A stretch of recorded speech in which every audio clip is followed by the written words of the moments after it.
Now today we're going to try not to talk about Silicon Valley Bank too much because everyone's making videos about it. You guys already saw mine yesterday. It might come up within the video, but it's definitely not going to be the focus because we're going to focus on other ways that we're getting ripped off right now, because you guys have been sending me some stories, and one of them in particular I had to share. And I actually found another story on my own through my neighborhood next door group on just all the ways that local governments and cities are starting to fleece their people for every last nickel, guys. And this is not something that's just happening here in Florida or in California. It's probably happening everywhere. And the first story is from one of my subscribers, Christian, and he lives in California. And what happened to him is he recently filed his tax return, and he noticed that when he got his refund process from the California state income tax return, that it was short $450. Like, okay, why is that? Why is it $450 less than I was supposed to get? Reasonable thing to ask, right? Well, let's find out. It turns out that back in 2017, guys, that was 6 years ago, Christian received a red light ticket in Culver City, California on Christmas Day. And a red light camera apparently caught him making a right-hand turn at a red light and didn't come to a complete stop. And so the red light camera ticketed him and he got the ticket, right? So he got in touch with a few different lawyers, and they all told him just ignore this ticket because LA doesn't have any legal authority to prosecute or ding your credit score from this. They told him that these red light cameras are ran by a third party outside of the state, and they have no legal authority here in California, so don't worry about it. And so fast forward to today, the red light ticket that cost $450 that he was told to ignore by his attorneys was deducted from his state tax return. 6 years later, guys. I don't know if California changed a law within the last 6 years that allowed them to charge him this money, or if they're just so broke right now that they're looking for any single way possible to get money out of people. Because I think the second option is the more likely option, because you see how much trouble California's in right now with so many billionaires and so many companies packing up shop and just leaving the state saying, this is ridiculous, we don't want to pay your state income taxes here anymore, and we're out of here, okay? So you're seeing that happen. And on top of all of that, you have the state running at a massive budget deficit. So they are broke. And so it's not a big surprise that they're looking for a lot of different ways right now to get extra money out of people. So think about this, guys. You could get charged for something that happened 6 years ago that legally you weren't even supposed to be charged for. And so who ends up paying for this? You do. Because yeah, you could go back and try to sue the lawyers that gave you this terrible advice, or maybe it was actually true at the time and something changed in the interim, but it's not going to be worth it. You know, it's not worth it to sue or to go to small claims court over $450. So Christian's just going to have to end up eating the money, okay? So he's going to lose the $450. And I think this is just the beginning of stunts like this, because as the states that you're seeing a lot of outflow migration and a lot of people leaving from, well, they're losing their tax base, guys, and it puts these states into big trouble. In fact, I saw a little speech that Ron DeSantis, who is the governor of Florida, he gave in California a few days back, and he was talking about how California and New York are the states that are seeing the most people leaving right now, basically. And just to put in the perspective of how upside down the budgets are in these places, he pointed out that New York City has a higher annual operating budget than the entire state of Florida. So think about that for a minute.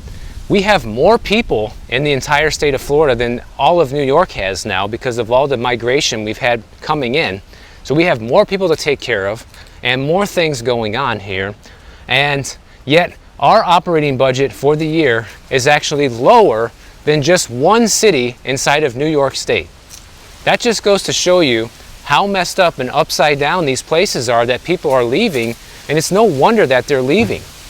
And the problem is, because so many people are leaving, the people who are left over are going to be the ones picking up the tab, as we can see from Christian's story. But before you say I'm getting political and I'm, saying Florida's better than everywhere else, hold your horses, guys, because I have another story out of Florida here, and I can add my own personal injection into this as well, that things are not perfect here either. So check out this story. This is from basically one of my neighbors right down the street from where I live, and look at what she said. We're tired of paying crazy water bills every month to the city of North Bay Village. Every month the bill comes higher and higher. We had several plumbers check for leaks, and the city did as well, but nothing showed. The city said maybe the irrigation in the house. I don't know how that is a problem, as we have lived in the house for over 10 years. Same amount of people, only 3 adults, 1 kid, same lifestyle, same garden, same everything, and each month the water bill keeps increasing, and we've had to pay upwards of $700 per month. We pay more for water than we do electricity. We even go 2 weeks on vacation, no one home, turn off the sprinkler system, and the bill stayed the same. Unbelievable. We recently paid over $4,000 to install a new irrigation meter to see if we can solve the problem, and we're still paying the same amount each month. Does anyone else have the same problem with these crazy water bills? Now, $700 per month water bill, guys, is pretty much what it used to cost to rent a studio apartment here. That's how insane that is. And can you imagine your water bill being $700 per month, okay? Not only is that crazy, but I have my own personal antidote to add to this. I used to own a duplex in West Palm Beach. It was an investment property, and the investment property actually, made a lot of money. It was a very good cash flowing property. But the issue with the property was, even though it had high cash flow, it also had high expenses. And one of those high expenses happened to be the water bill. In fact, it was continually going up pretty much month after month, seemingly, after we bought the place. And it got to the point where the water bill was hovering near $350 a month. And this was a few years ago, guys. This was pre-pandemic, okay? So I don't even want to think about what the water bill would be right now, but I'm willing to guess it's probably in the neighborhood of $500 now for a water bill at a duplex, which is totally insane when you think about it. This is just another way that local governments and municipalities are coming after people. So this is happening here in Florida, guys. This is not a California or New York story.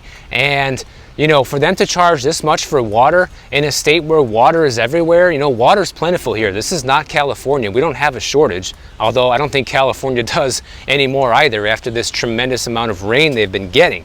However, there's no water shortage here, but yet they charge record prices for people to get water here.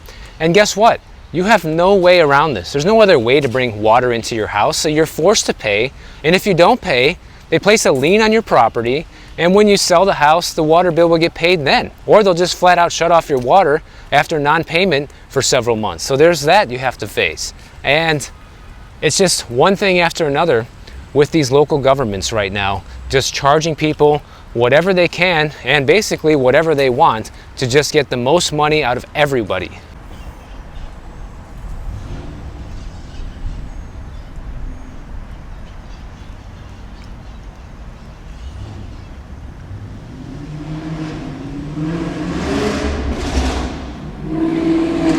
So it's not just the federal government doing these bank bailouts right now, and ultimately we're going to end up paying for this in one way or another.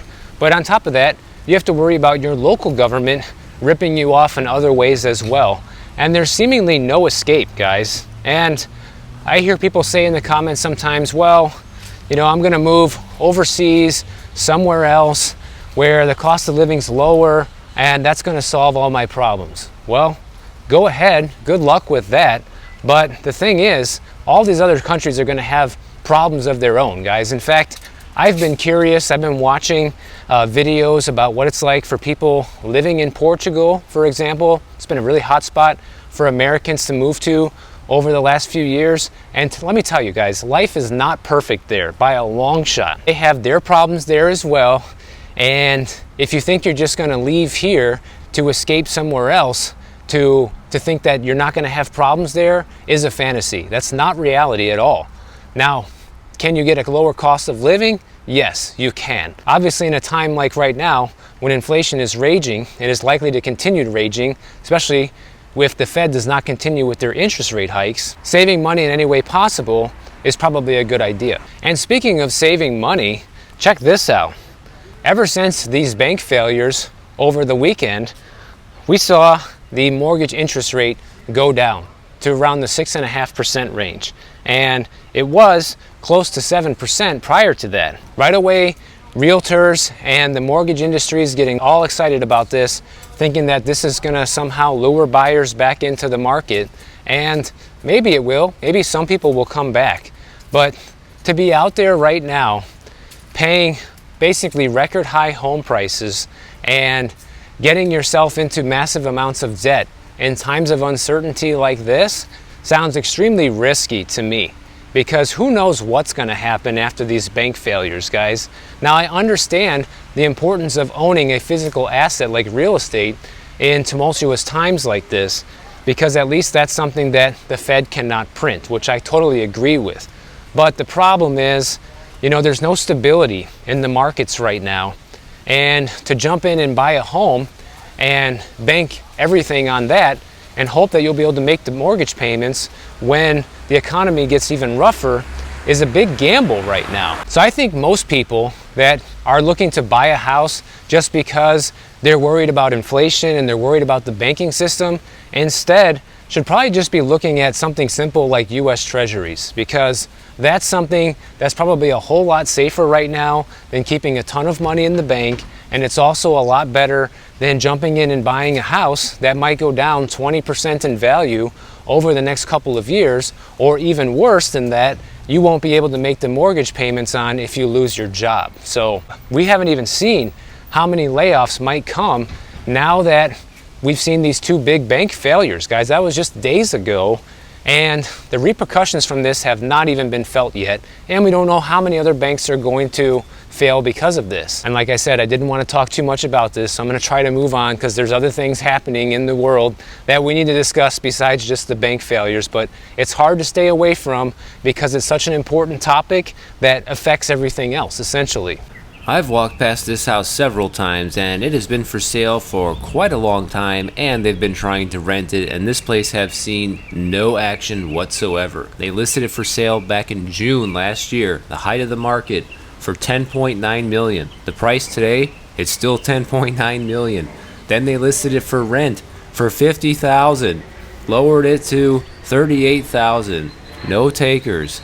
Anybody want this place?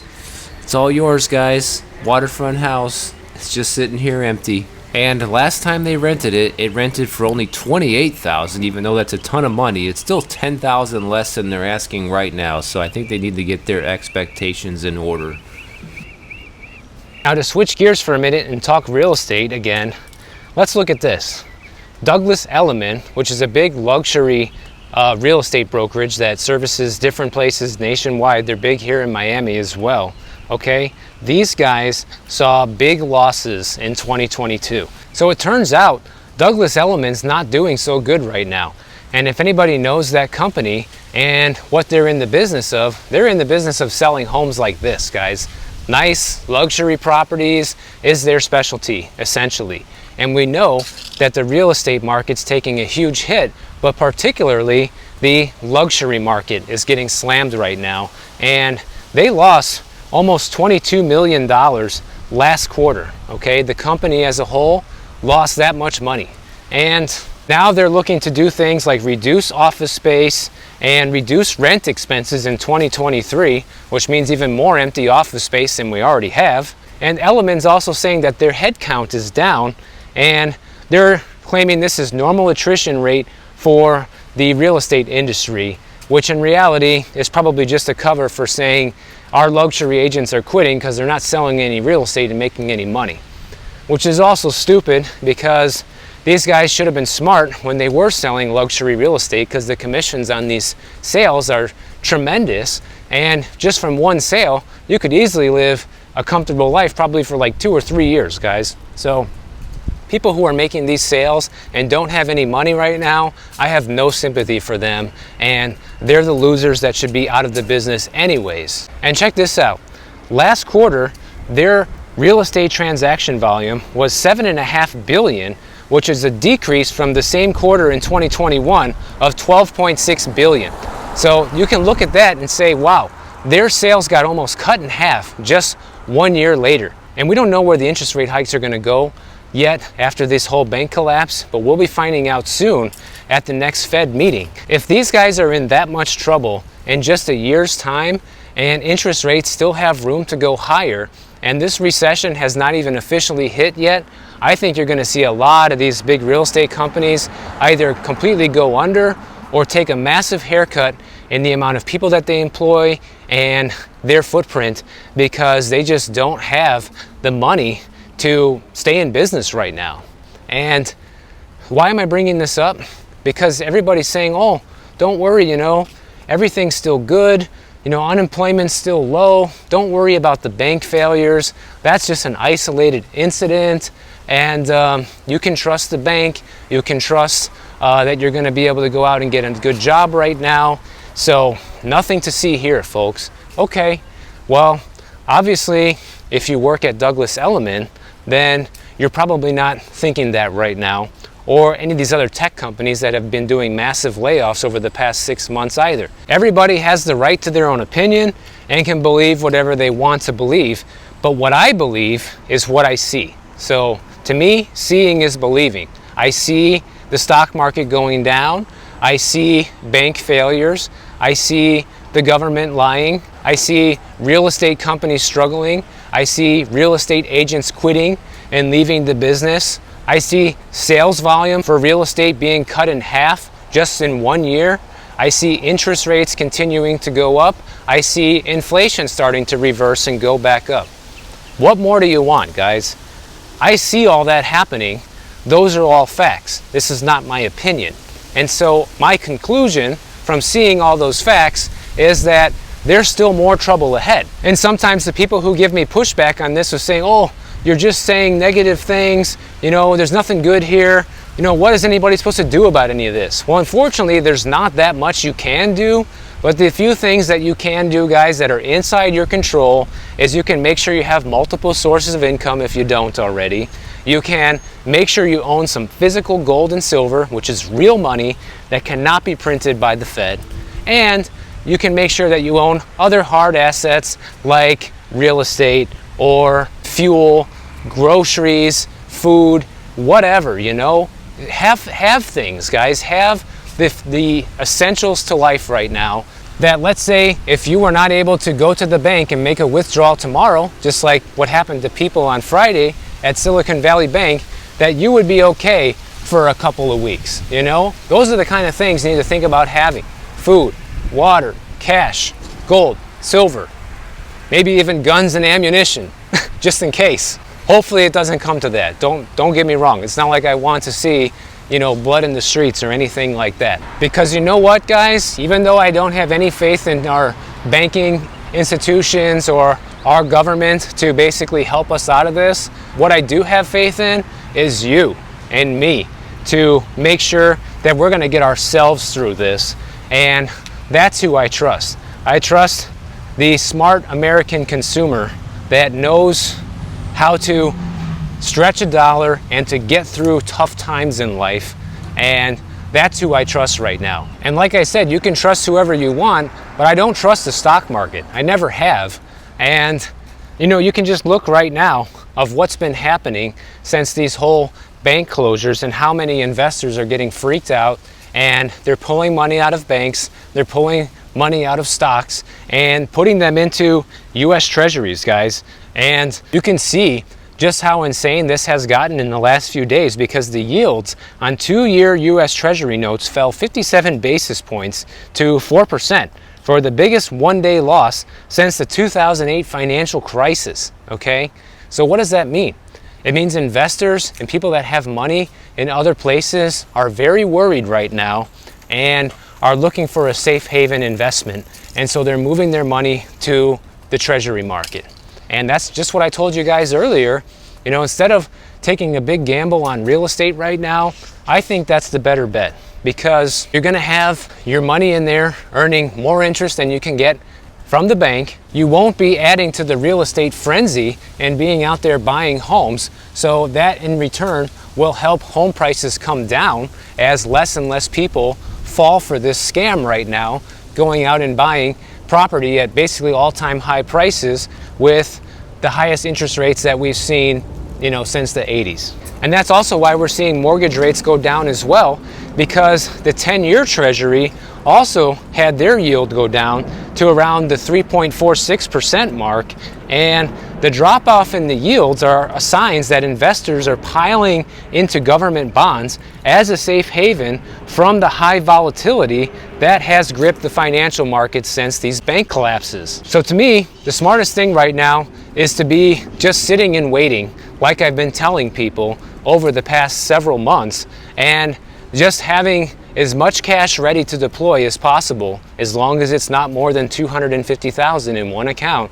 Make sure you don't have that going on, because even though these people at Silicon Valley got bailed out, don't count on that happening to you in case this whole problem gets worse, okay? So I would not be relying on that right now. And it's gonna be tempting, guys, because if more people pile into these treasuries and the yields keep going down, then it's likely to bring mortgage rates down further as well. So it's going to be very tempting to go out there and borrow and get that mortgage when rates possibly go back to the 6% range, especially if the Fed takes a pause on raising their interest rates this month.